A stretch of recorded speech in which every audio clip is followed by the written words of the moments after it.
सीधे चलते हैं नई दिल्ली के शास्त्री भवन, जहां केंद्रीय कपड़ा मंत्री संतोष गंगवार एक प्रेस वार्ता को संबोधित कर रहे हैं। और जब माननीय प्रधानमंत्री जी को इससे अवगत कराया, अभी उन्होंने इसके बारे में एक नई प्रक्रिया अपनाने का काम करा और 13 जनवरी से एक योजना एटप्स के नाम से हमने शुरू कर दी और उसमें एक स्वरूप उसका बदल दिया। ये 2016 से 2022 तक रहेगी और इसमें करीब करीब नए प्रस्तावों में 5,151 करोड़ और जो पुरानी हमारी जिम्मेदारी थी उसमें 12,671 करोड़ व्यय होगा और ऐसा करीब इन 7 वर्षों के लिए 17,822 करोड़ के व्यय को स्वीकृत किया गया।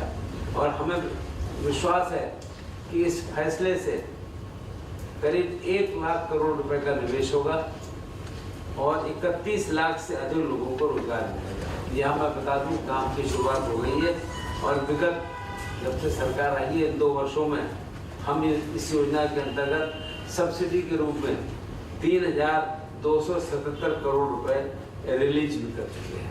और ये वास्तव में एक ऐसा कार्य हुआ है कि इससे अब मेरा सारे उद्योग से जुड़े हुए लोगों से मुलाकात हुई है।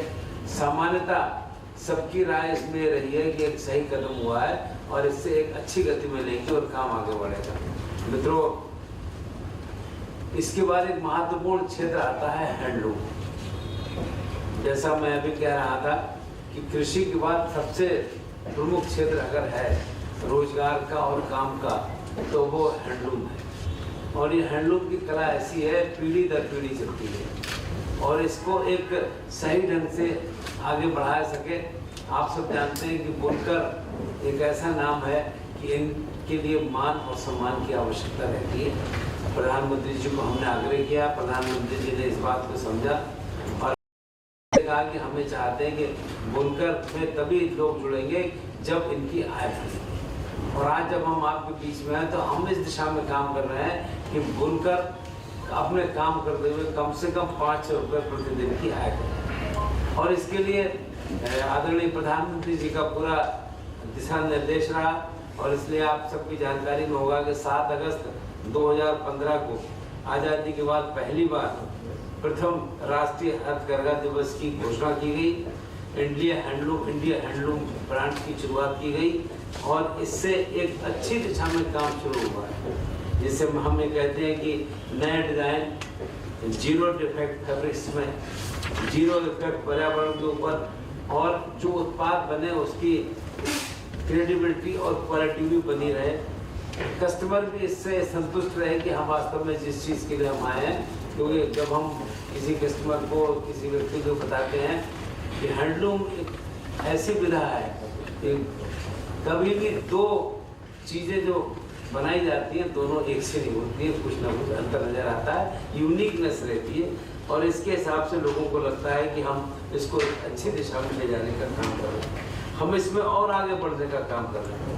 हथकरघा क्षेत्र में धन उपयुक्त मिले, इसके लिए मुद्रा योजना के अंतर्गत ऋण की व्यवस्था और अभी शुरुआत में हमने बुनकरों को रुपए कार्ड के माध्यम से वाराणसी और भुवनेश्वर में पंजाब नेशनल बैंक की भागीदारी के साथ पायलट परियोजना शुरू की गई है और हम उसमें है कि ये परियोजना का एक पॉजिटिव हमको रिजल्ट मिल रहा है, तो इसको हम कम ब्याज दर पर लाभ प्रदान करने की बात कर रहे हैं। इसको और आगे बढ़ाने का हम काम कर रहे हैं। साथियों, हैंडलूम के प्रोडक्ट्स सीधे कस्टमर को पहुंचे, इसके लिए अब ई मार्केटिंग की हमने पॉलिसी अपनाई है और अभी तक 16 ई मार्केटिंग कंपनियों के साथ हमने MOU साइन किया है, जैसे अमेजोन, फ्लिपकार्ट वगैरह। और अब हम प्रत्येक ब्लॉक में CFC की स्थापना करके ब्लॉक लेवल तक इसको ले जाने की योजना बना रहे हैं, जिसके अंतर्गत डिज़ाइन, मार्केटिंग, इंफ्रास्ट्रक्चर, अवसंरचना आदि का लाभ बुनकर भाई को मिले और सीधे उसकी जानकारी आम आदमी को मिल सके। यहाँ पर हमें बताना चाहेंगे कि हथकरघा जो आरक्षण अधिनियम है इसका इम्प्लीमेंटेशन सही ढंग से हो, इस पर भी हमने जोर दिया और फरवरी 2016 तक 140 FIR इसमें दर्ज कराई जा चुकी हैं जबकि 2014-15 में 88 FIR दर्ज हुई थी। आप जानते हैं कि हमने हैंडलूम के लिए कुछ चीज़ों को मार्क किया है कि वो फिर पावर लूम या वैसे नहीं बनाई जा सकती हैं। इसका सख्ती से पालन करने का काम हो रहा है और इसमें 119 मामलों में हम लोगों ने FIR को कंप्लीट करके जमा करने का काम करवाया है, जबकि पिछले वर्ष ये संख्या 66 थी। यहाँ पर हम एक और बताना चाहेंगे कि सेलम में हमारे IIST का डिप्लोमा कोर्स चल रहा था। लोगों की मांग को ध्यान में रखकर हमने उस डिप्लोमा कोर्स के साथ साथ डिग्री कोर्स भी चलाने का फैसला लिया है। मैं अभी 1-2 दिन पहले ही तिरुपुर में था और वहाँ पर इस बात का लोग आग्रह कर रहे थे, और जब हमने ये कहा कि डिग्री कोर्स और डिप्लोमा कोर्स दोनों चलेंगे तो लोगों ने इस पर प्रसन्नता जाहिर भी की। और चेन्नई सेंट्रल यूनिवर्सिटी के साथ मद्रास की हमने MOU साइन करके उसको जारी करने का काम किया है। डिग्री और डिप्लोमा कोर्स दोनों चलेंगे तो इस पर अब पढ़ने वालों की संख्या भी बढ़ रही है और लोग इसमें रुचि ले रहे हैं और अपने आप को इसके साथ जोड़ने का काम कर रहे हैं, और ये वास्तव में एक अच्छा महत्वपूर्ण कदम है। इसके हिसाब से लोग जोड़कर अपने आप को आगे बढ़ाने का काम करेंगे। साथियों, इसके बाद एक महत्वपूर्ण जो काम इससे जुड़ा है, आपको ध्यान होगा कि 2010 में तिरुपुर जो हमारे लिए एक हब माना जाता है टेक्सटाइल का, वहाँ पर एक ऐसी समस्या सामने आई जिससे उद्योग बंद होने की नौबत आ गई। तो वहाँ पर IPDS integrated processing development scheme लाई गई थी 2010 में, पर किसी कारण से अगले 3 वर्षों तक उसको एक सुचारू रूप से चलाया नहीं जा सका। पर अब हम लोगों ने अपनी सरकार के आने के बाद इस ओर विशेष ध्यान दिया और इसको कैसे हम गति दें। जब इस काम में हम लगे तो वर्ष 2015-16 में लगभग 800 छोटी इकाइयों को राहत प्रदान करते हुए 6 परियोजनाएं, जिनमें 4 राजस्थान में, पाली, बलोत्रा, जसोल, सांगानेर, 1 तमिलनाडु में और 1 पंजाब में हम लोगों ने स्वीकृत की। इसमें जीरो लिक्विड डिस्चार्ज को प्रमोट करने का काम किया है। इसके अंतर्गत मैं आपको बता दूं 50% धनराशि केंद्र का हिस्सा होता है, 25% राज्य का हिस्सा होता है और 25 लाभार्थी खर्च करता है।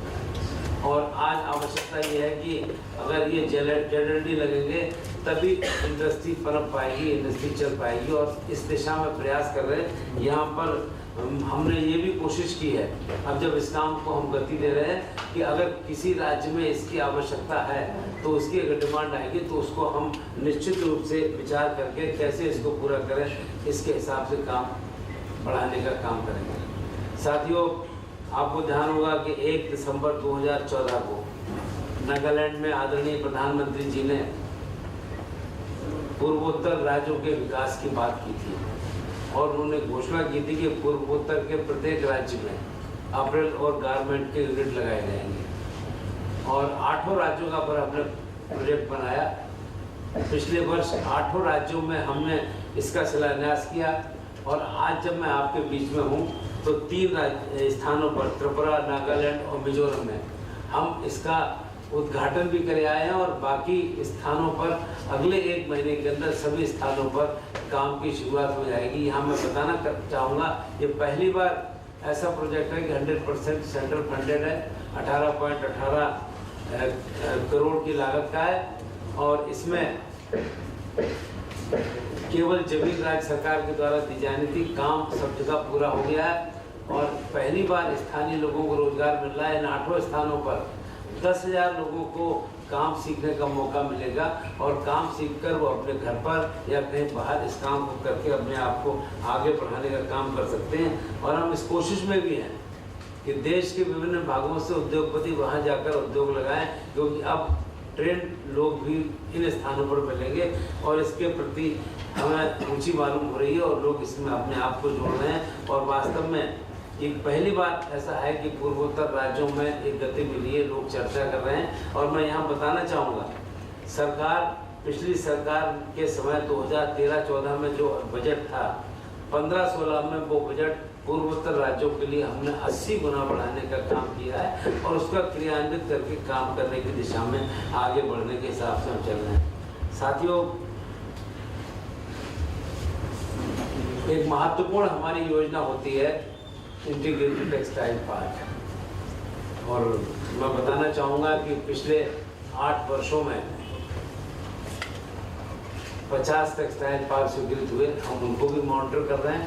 पर पिछले 2 वर्ष में हमने और 24 टेक्सटाइल पार्क स्वीकृत किए हैं और वास्तव में इन सबको हम मॉनिटरिंग कर रहे हैं और हमें विश्वास है कि इससे काम को गति मिलेगी और इससे एक रोजगार के अवसर और एक बड़ा इन्वेस्टमेंट इसमें आएगा, ऐसा हमारा मानना है और इसके हिसाब से हम काम कर रहे हैं।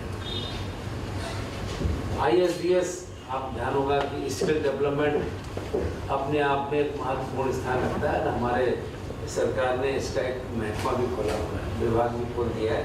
पर हमारा लक्ष्य है इस 12वें प्लान में 15 लाख लोगों को प्रशिक्षित कर रहे हैं और हम उसके हिसाब से काम कर रहे हैं और वास्तव में सबसे कम समय में हम स्किल प्रदान करने का काम करें और फिर रोजगार भी देने का काम करें। हम इस दिशा में काम कर रहे हैं और इसकी एक अच्छी प्रगति हमको मिले तो हम अभी तक करीब 3,75,000 लोगों को प्रशिक्षित कर चुके हैं और जहाँ तक हमारी जानकारी आई है 70% से अधिक लोगों का प्लेसमेंट भी हुआ है और विशेष बात यह है कि इसमें 75% से अधिक महिलाओं की संख्या है और उसके हिसाब से हम काम भी कर रहे हैं और इसका एक हमको बहुत ही अच्छा पॉजिटिव संदर्भ भी मिल रहा है। मैं बताना चाहूँगा कि आदरणीय प्रधानमंत्री जी बिना हम लोगों की जानकारी के लिए दंतेवाड़ा गए थे और वहाँ पर एक सेंटर में चले गए थे, यहाँ पर इसकी ट्रेनिंग हो रही थी। तो बाद में हमें पता चला कि वो टेक्सटाइल मंत्रालय का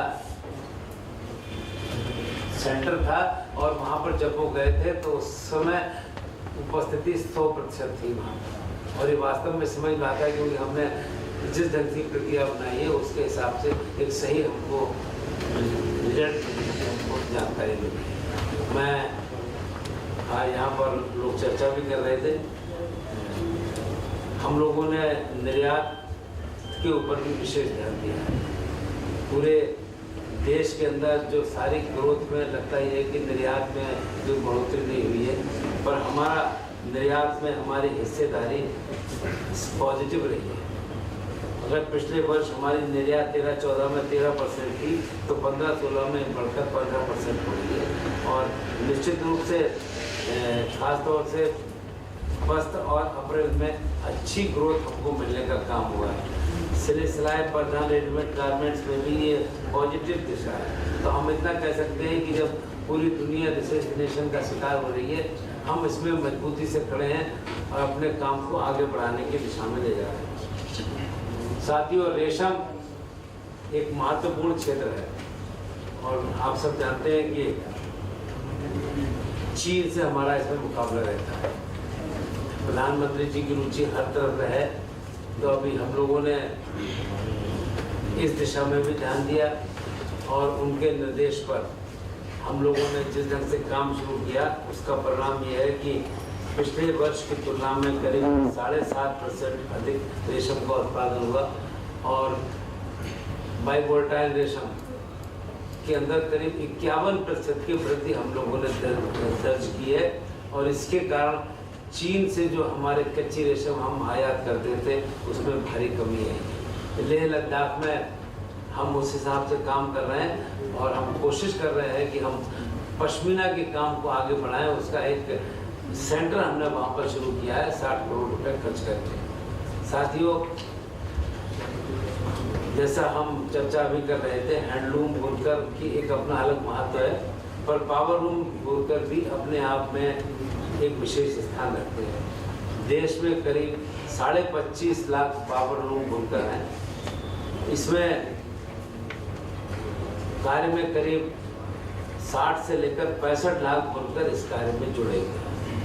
इन 25.5 लाख लोगों में केवल 1.5 लाख लोग ऐसे हैं कि जो मॉडर्नाइज आधुनिक उपाय हैं। 24 लाख लोगों को हमको आधुनिक बनाना है। इसका एक बड़ा टारगेट लेकर हम लोग चले और power loom institute upgradation scheme हमने बनाई है, जिसके अंतर्गत पिछले 15 महीने में हमने करीब 55,000 लूम्स को अपग्रेड किया है और इस योजना के अंतर्गत सब्सिडी के रूप में 59 करोड़ रुपए जारी भी किए हैं। हमने पावर लूम अपग्रेडेशन के लिए 1 अप्रैल 2016 से योजना संशोधित भी की है। अब तक जो इस अपग्रेडेशन के लिए हम लोग सहायता देते थे, उस सहायता में हमने और वृद्धि करने का काम किया है और उसमें सामान्य लोगों को 40,000 रुपये, अनुसूचित जाति के लोगों को 60,000 और एसटी के लोगों को 72,000 रुपये प्रति लोग वित्तीय सहायता देने की हम लोगों ने निर्णय लिया है। और इस प्रकार से हम इस साल 1 लाख लोगों को आधुनिक बनाने का काम करेंगे। मुझे लगता है कि हमारा अगला लक्ष्य है कि 5 से 10 साल के बीच में जिस व्यवस्था के हिसाब से हम सारे लोगों को अपग्रेड करने का हम लोगों ने मन बनाया है और उसके हिसाब से हम लोग काम कर रहे हैं। साथियों, कपास का एक महत्वपूर्ण स्थान है। दुनिया में कपास के उत्पादन में हमारा देश नंबर 1 है और जैसा कि आप जानते हैं कि 2014-15 के वर्ष में कपास का उत्पादन दुनिया में सबसे अधिक हुआ और इतिहास का सबसे बड़ा एमएसपी ऑपरेशन सीसीआई के माध्यम से हमने चलाया और इससे करीब 86 लाख बेल्स हमने एमएसपी ऑपरेशन के अंतर्गत क्रय की और इसमें 18,000 करोड़ रुपया इसमें हम लोगों ने खर्च किया। मैं यहाँ पर ये बताना चाहूँगा, आज जब हम आपके बीच में मौजूद हैं तो इस में से अधिकांश बेल मार्केट में जा चुकी है, केवल 50-60 हज़ार बेल स्टॉक में बचा है। और इस वर्ष भी 15-16 के वर्ष में भी हमने व्यवस्था रखी थी कि उत्पादन कपास का पिछले वर्ष की तुलना के बराबर ही हुआ था, पर इस बार मार्केट में कपास का रेट एमएसपी के रेट से कुछ ज़्यादा रहा, इसलिए केवल 9 लाख बेल्स ही हमारे स्टॉक के रूप में हम लोगों ने एमएसपी ऑपरेशन में खरीदी थी और उसमें भी अब इस समय केवल 3 लाख बेल्स का स्टॉक ही बचा है। तो वास्तव में पिछले 2 वर्षों के अंदर सीसीआई ने जो एक महत्वपूर्ण कदम उठाया वो अपने आप में किसान भाइयों के लिए अत्यंत सहयोग की बात रही। और मैं इतना कह सकता हूँ कि बाकी क्षेत्र की मैं चर्चा नहीं कर सकता, पर कपास उत्पादक किसान को हमने कोई समस्या आने नहीं दी।